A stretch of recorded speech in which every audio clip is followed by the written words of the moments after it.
Hi everybody, welcome back. Our architect came up and visited us, which was great. We had a lot of questions for him, and he had a lot of things that he wanted to confirm about the pit, about the size of the slab, about the methodology, etc. So we had a really good conversation with him. There's a couple of things that we have to do differently, and there's a couple of things that he has to take to the planning commission and get approval for. And we'll cover those details a little bit later.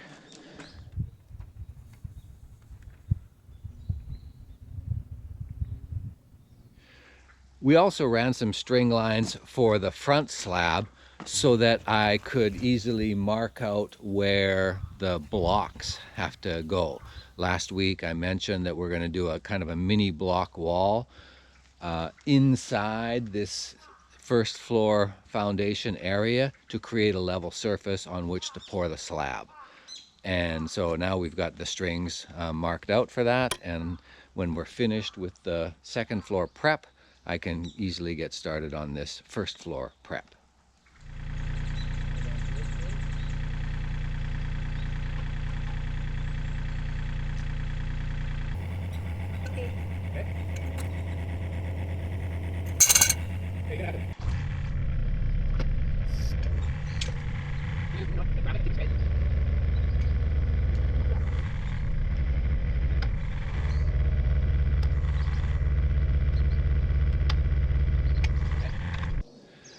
We took some advice from the viewers, and also we got our architect's advice too about getting our rebar pulled vertical so that we could tamp the backfill in behind the second floor foundation. So that was several viewers have mentioned that already. Thanks guys. I wasn't ignoring you. I really thought I could get away with not doing it. But the architect confirmed that the weight of the concrete itself is the concern. So you've got to tamp it down. My understanding was the weight of the house was the concern. And because the house, the walls and the roof and everything sits on this vertical foundation right here and not on the slab, we're talking about the second floor here, I thought we could get away without having to worry about tamping the inside. But anyway, no, we're going to do that.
Okay, so that brings us to today, and actually it's midday already. It's after lunchtime.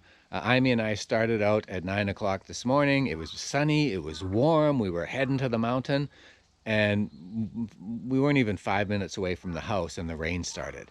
And above us then there's these big black clouds rolling in. And in the space of the next 2 hours, it poured. The temperature dropped 2 or 3 degrees at least. And we went back home. We just sat out the morning at home. So the rain finally stopped. It's still pretty chilly, but we're going to get started doing what we can do for the next few hours. Amy's going to work on the back there, and she's going to break up more rock in the second floor area.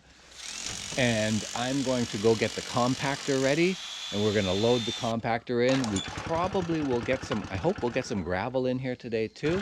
So we're just going to work on getting that, the backfill into the second floor foundation area today.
Compactor, I think she's just been sitting too long. She wants to get out there and run and crush and grind and grind.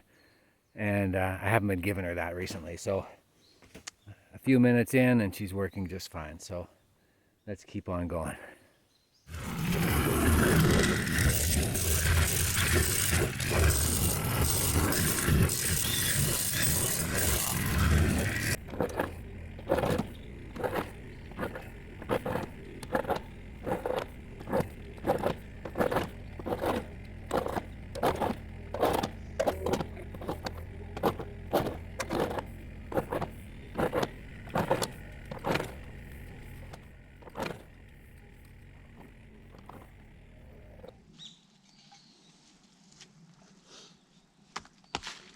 Right now we're trying to fill this southeast corner with as many of the bigger rocks as possible.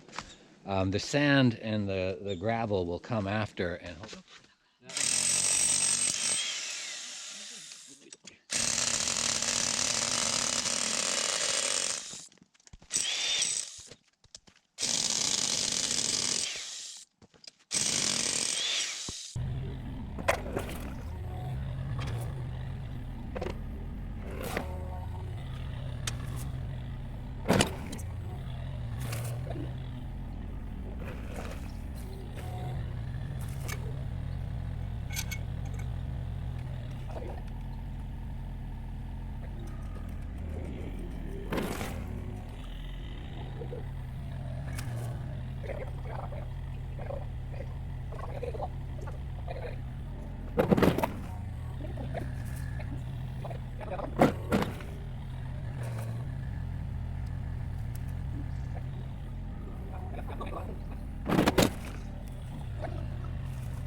And at the end of day today, we're going to have as level as possible this second floor backfill.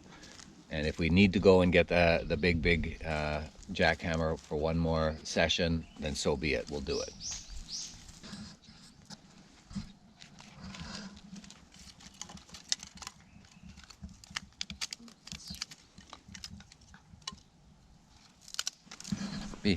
Yes.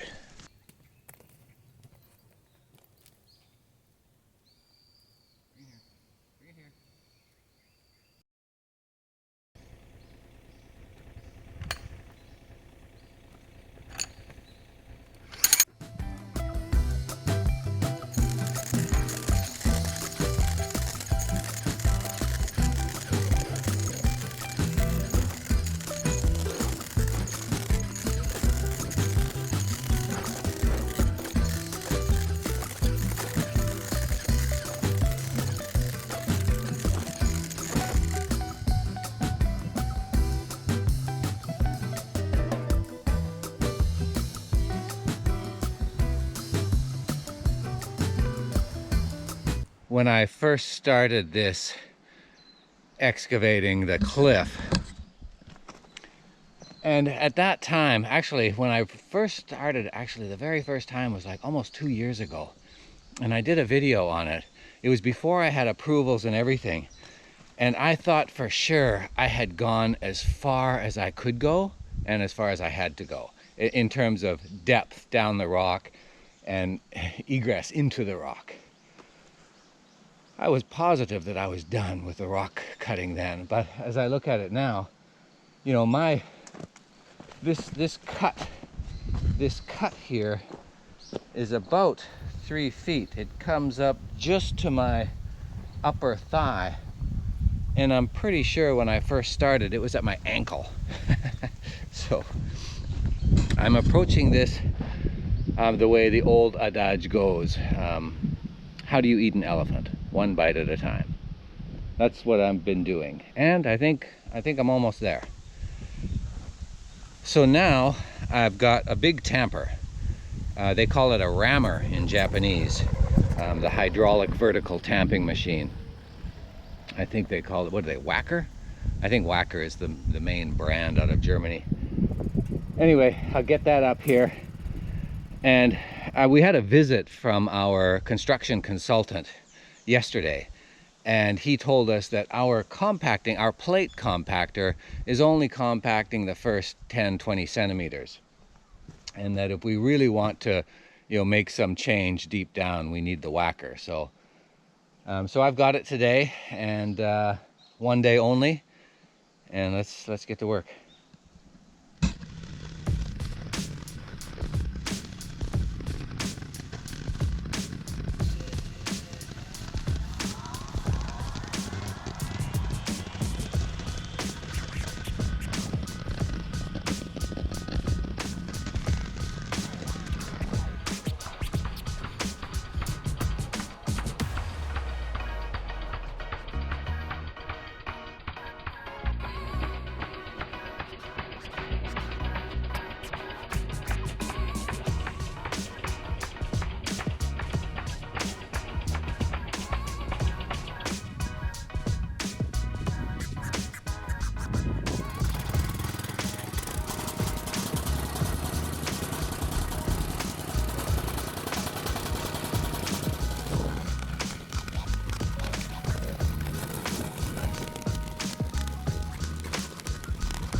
And that pile of rock became a pile of sand.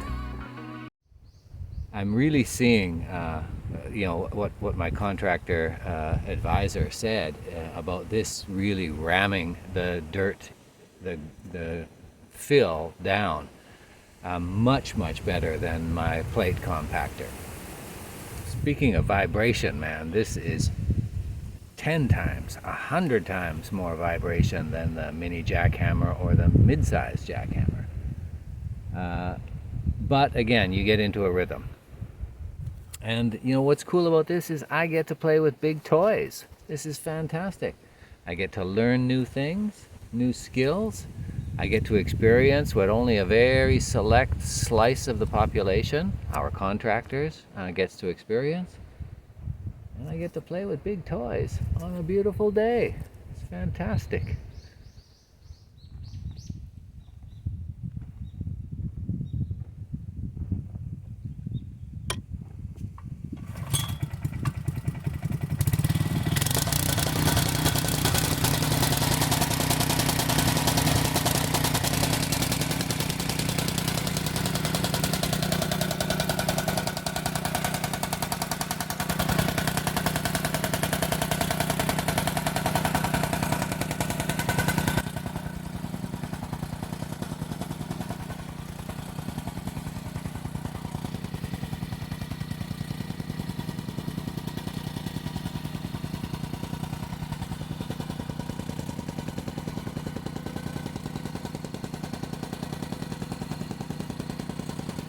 Well, from up here, it looks really nice and flat, doesn't it? Just when I was refilling, just after I refilled the gas tank on the whacker, I did one pull to restart and do a little bit more, and the cord broke. So I got to take it back now.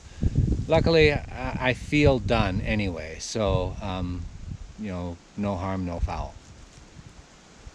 So it's been a hell of a long weekend. We got so much done. Amy couldn't make it out today, but even without her, I still was a little bit productive. And I think now we're ready for gravel, and we'll tamp that down, and then we're ready for rebar. So anyway, it's been great. Thanks for hanging around. We'll see you soon.